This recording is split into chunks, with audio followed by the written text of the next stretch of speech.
ಆಯೋಜನೆ ಮಾಡುವ ಕುರಿತು ಮೇಲ್ಕಂಡ ವಿಷಯಕ್ಕೆ ಸಂಬಂಧಿಸಿದಂತೆ ಮಾತನಾಡಿ ರಾಷ್ಟ್ರೀಯ ಉದ್ಯೋಗ ಖಾತ್ರಿ ಯೋಜನೆ ಹಿಂಪಡೆದಿರುವ ಕೇಂದ್ರ ಸರ್ಕಾರವು ಹೊಸದಾಗಿ ಜಾರಿಗೆ ತಂದಿರುವ ವಿಕಸಿತ ಭಾರತ್ ಗ್ಯಾರಂಟಿ ಯೋಜಗಾರ್ ಮತ್ತು ಆಜೀವಿಕಾ ಮಿಷನ್ ಗ್ರಾಮೀಣ್ ಯೋಜನೆಗಳ ಕುರಿತು ಸಮಗ್ರವಾಗಿ ಚರ್ಚಿಸಲು ದಿನಾಂಕ 26/1/2026 ಎಲ್ಲ ಗ್ರಾಮ ಪಂಚಾಯತ್ಗಳಲ್ಲಿ ವಿಶೇಷ ಗ್ರಾಮ ಸಭೆ ಆಯೋಜಿಸಲು ಸೂಕ್ತ ನಿರ್ದೇಶನ ಇರುವಂತೆ ಆಯುಕ್ತರು ಗ್ರಾಮೀಣಾಭಿವೃದ್ಧಿ ಮತ್ತು ಪಂಚಾಯತ್ ರಾಜ್ ಇವರ ಪತ್ರ ಸಂಖ್ಯೆ 157 ಪ್ರಕಾರ ಸಭೆಯನ್ನು ಆಯೋಜನೆ ಮಾಡಲು ಹೇಳಿರ್ತಾರೆ.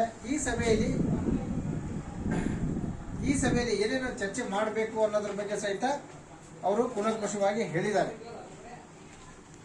ಏನಂದ್ರೆ ನಿಮ್ಗೆಲ್ಲ ಗೊತ್ತಿದೆ, ವಿಕಸಿತ ಭಾರತ ಉದ್ಯೋಗ ಮತ್ತು ಜೀವನೋಪಾಯ ಖಾತ್ರಿ ಅಭಿಯಾನ ಗ್ರಾಮೀಣ್ ಜಿ ರಾಮ್ಜಿ ಮಸೂದೆ 2025 ನಿಮ್ಗೆಲ್ಲ ಗೊತ್ತಿದೆ. ಹಿಂದೆಲ್ಲ ನಾವು ನರೇಗಾ ಅಂತ ಅನ್ಕೊಂಡ್ ಬರ್ತಾ ಇದ್ವಿ. ಆದ್ರೆ ಈಗ ವಿಜಿ ರಾಮ್ಜಿ ಅಂತ ಕರಿಬೇಕು ಇದು ಯೋಜನೆಗೆ. ನರೇಗಾ ಅಂತ ಇನ್ನು ಮುಂದೆ ಕರೆಯಂಗಿಲ್ಲ. ಅಂದ್ರೆ ಆ ಹೆಸರು ಹೋಗಿ ವಿಕಸಿತ ಭಾರತ್ ವಿಜಿ ರಾಮ್ಜಿ, ಸಿಂಪಲ್ ಆಗಿ ವಿಜಿ ರಾಮ್ಜಿ ಅಂದ್ರೆ ವಿಕಸಿತ ಭಾರತ್ ಗ್ಯಾರಂಟಿ. ರಾಮ್ಜಿ ಅಂದ್ರೇನು? ರಾಮ್ಜಿ ಅಂದ್ರೆ ನಾವೆಲ್ಲ ಏನೇನೋ ಅನ್ಕೊಂಡಿದೀವಿ, ಬಟ್ ಅದಲ್ಲ.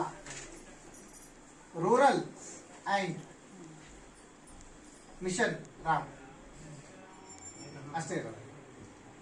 ಅದು ಗ್ಯಾರಂಟಿ ರೂರಲ್ ಗ್ರಾಮೀಣದ ಗ್ಯಾರಂಟಿ ಉದ್ಯೋಗ ಖಾತ್ರಿ ಯೋಜನೆ ಅಂತ ಏನೈತೆ ಅದನ್ನೇ ಆ ರೀತಿ ರಾಮ್ ಅಂತ ನಾವು ಬೇರೆ ಬೇರೆ ನಮ್ಮ ಕಡೆ ಆ ಥರ ಅದನ್ನ ಓಡೋಣ ಆ ಥರ ಬಂದಿದೆ.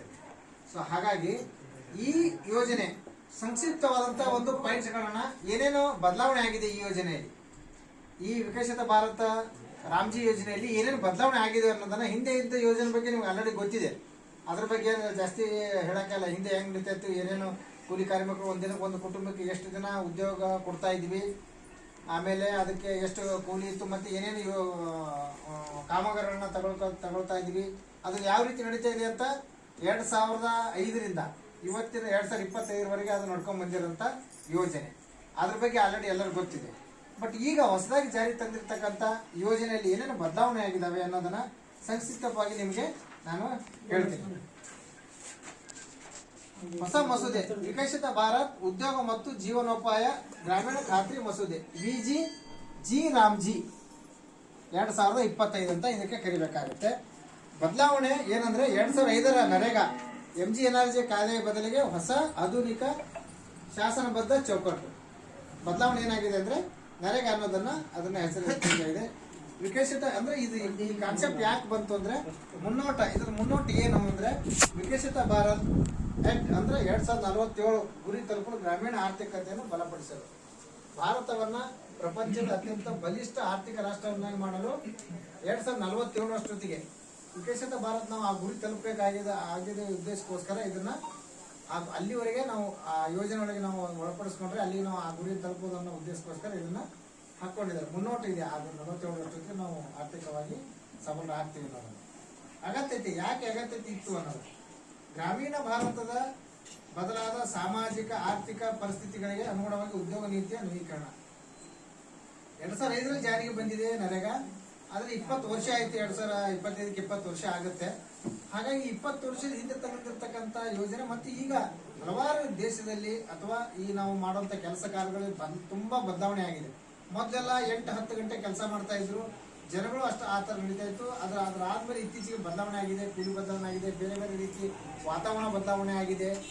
ಹಾಗಾಗಿ ಆ ಅಗತ್ಯಕ್ಕೆ ತಕ್ಕಂತೆ ಬದಲಾವಣೆ ಮಾಡೋ ಉದ್ದೇಶಕ್ಕೋಸ್ಕರ ಇದು ಬದಲಾಯಿಸಿದ್ದಾರೆ.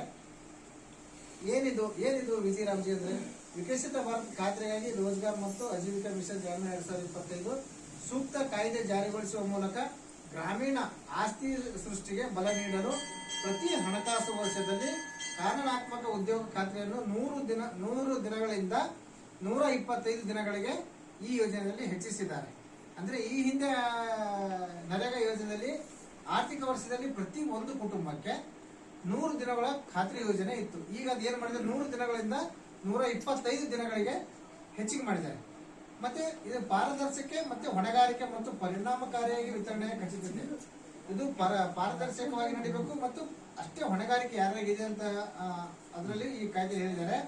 ಏನೇನು ಮಾಡಿದ್ದಾರೆ ಅಂದ್ರೆ ಡಿಜಿಟಲ್ ಸಾರ್ವಜನಿಕ ಮೂಲ ಸೌಕರ್ಯದ ಮೂಲಕ ಆಡಳಿತ ವ್ಯವಸ್ಥೆಗಳನ್ನು ಆಧುನೀಕರಿಸಲಾಗಿದೆ. ಇದರಲ್ಲಿ ಇವುಗಳು ಸೇರಿವೆ. ಅಂದ್ರೆ ಈಗೆಲ್ಲ ನಿಮ್ಗೆ ಗೊತ್ತಿದೆ, ಎಲ್ಲ ಡಿಜಿಟಲೈಸೇಷನ್ ಆಗ್ಬಿಟ್ಟಿದೆ. ಈ ಮೊಬೈಲ್ ಬಂದ್ಮೇಲೆ ಪ್ರತಿಯೊಂದು ಡಿಜಿಟಲ್, ಎಲ್ಲರ ಕೈಯಲ್ಲಿ ಅಂಗೈಯಲ್ಲಿ ಪ್ರಪಂಚ ಅಂತ ಅಲ್ಲ. ನಮ್ಗೊಂದು ಅಂಗೈಲಿ ಮೊಬೈಲ್ ಇದ್ಬಿಟ್ರೆ ಇಡೀ ಪ್ರಪಂಚನ ನಾವು ಅಂಗೈಲಿ ನೋಡ್ಬೋದು. ಅದನ್ನ ಇದಕ್ಕೆ ಅಳವಡಿಸ್ಕೊಂಡಿದ್ದಾರೆ ಟೆಕ್ನಾಲಜಿಯನ್ನು. ಏನೇನು ಅಳವಡಿಸ್ಕೊಂಡಿದ್ದಾರೆ? ಬಯೋಮೆಟ್ರಿಕ್ ದೃಢೀಕರಣ. ಮೊದಲು ಏನ್ ಮಾಡ್ತಾ ಇದೀವಿ ಅಂದ್ರೆ ನಾವು NMR ಮೇಲೆ ಅವ್ರ ಸಿಗ್ನೇಚರ್ ತಗೋತಾ ಇದ್ವಿ. ಆ ಸಿಗ್ನೇಚರ್ ಮೂಲಕ ಅವ್ರಿಗೆ ನಾವು ಹಣವನ್ನ ಪಾವತಿ ಮಾಡ್ತಾ ಇದ್ವಿ. ಈಗ ಏನಾಗಿದೆ ಅಂದ್ರೆ ಬಯೋಮೆಟ್ರಿಕ್. ನಾವು ಹೆಂಗೆ ಬಯೋಮೆಟ್ರಿಕ್ ಹಾಜರಾತಿ ಹಾಕ್ತಿವಿ, ಹಾಗೆ ಕೆಲಸಕ್ಕೆ ಯಾರು ಬಂದವರೆಲ್ಲ ಬಯೋಮೆಟ್ರಿಕ್ ಹಾಜರಾತಿ ಹಾಕ್ಬೇಕಾಗುತ್ತೆ ನಿಮಗೆ. ಮತ್ತೆ ಮೊಬೈಲ್ ಆಧಾರಿತ ಮೇಲ್ವಿಚಾರಣೆ. ಮೊಬೈಲ್ ಆಧಾರಿತ ಮೇಲ್ವಿಚಾರಣೆ ಅಂದ್ರೆ ಈ KYC ಆಗಿದೆ ಯೋಜನೆಯನ್ನ AI ಟೆಕ್ನಾಲಜಿಗೆ ಅಳವಡಿಸ್ಕೊಳ್ತಿದ್ದಾರೆ. ಈಗ ನಾವು ಮೊದಲೇ ಏನ್ ಮಾಡ್ತಿದ್ವಿ ಅಂದ್ರೆ ಒಂದು ಗ್ರಾಮ ಸಭೆಯಲ್ಲಿ ಕ್ರಿಯೆ ಯೋಜನೆ ಮಾಡ್ತಿದ್ವಿ, ಆ ಕ್ರಿಯೆಯನ್ನು ಅನುಮೋದನೆ ಮಾಡ್ತಿದ್ವಿ. ಆಮೇಲೆ ಬಂದ್ಮೇಲೆ ಅದನ್ನ ಆ ವರ್ಕ್ ಅನ್ನ ನಾವು ಎಂಟ್ರಿ ಮಾಡ್ತಾ ಇದ್ವಿ. ಎಂಟ್ರಿ ಮಾಡಿದ್ಮೇಲೆ ಅದು ಮುಂದಕ್ಕೆ ನಾವು ಕೆಲಸ ಸ್ಟಾರ್ಟ್ ಆಗ್ತಿದ್ವಿ. ಈಗ ಹಂಗಲ್ಲ, ಕ್ರಿಯೆ ಯೋಜನೆ ಮಾಡುವಾಗಲೇ ನಾವು ಅದನ್ನ ತಂತ್ರಾಂಶಕ್ಕೆ ಅಳವಡಿಸಬೇಕು. ಆ ಕೆಲಸ ನಾವು ಎಕ್ಸಾಕ್ಟ್ ಎಲ್ಲಿ ಮಾಡ್ತೀವಿ ಅನ್ನೋದ್ರ ಬಗ್ಗೆ ಗೂಗಲ್ ಮ್ಯಾಪ್ ಅಲ್ಲಿ ನಾವು ಅದನ್ನ ಫೈಂಡ್ ಔಟ್ ಮಾಡಬೇಕು. ಅದಕ್ಕೆ ತಕ್ಕಂತೆ ತಾಂತ್ರಿಕ ಅಧಿಕಾರಿಗಳು ಅದ್ರ ತಕ್ಕಂತೆ ಅದನ್ನ ಎಸ್ಟಿಮೇಟ್ ಮಾಡೋಕೆ ಎಷ್ಟು ಉದ್ದ ಮಾಡ್ತಾರೆ ಏನು ಅಂತ ನೀವು ಗೂಗಲ್ ಅಲ್ಲೇ ನೋಡ್ಕೋಬೇಕು. ಸೊ ಇಷ್ಟು ಅದನ್ನ ಆ ತರ ಮಾಡಿದರೆ ನೈಜ ಸಮಯದ ಡ್ಯಾಶ್ ಬೋರ್ಡ್ಗಳು, ಆಯಾ ಟೈಮ್ ತಕ್ಕಂತೆ ಡ್ಯಾಶ್ ಬೋರ್ಡ್ ಇದೆ. ಕೃತಕ ಬುದ್ಧಿಮತ್ತೆ, AI ಟೆಕ್ನಾಲಜಿ ಹೇಳಿದಲ್ಲ, ಕೃತಕ ಬುದ್ಧಿಮತ್ತೆ ತಮ್ಗೆ ಗೊತ್ತಿದೆ.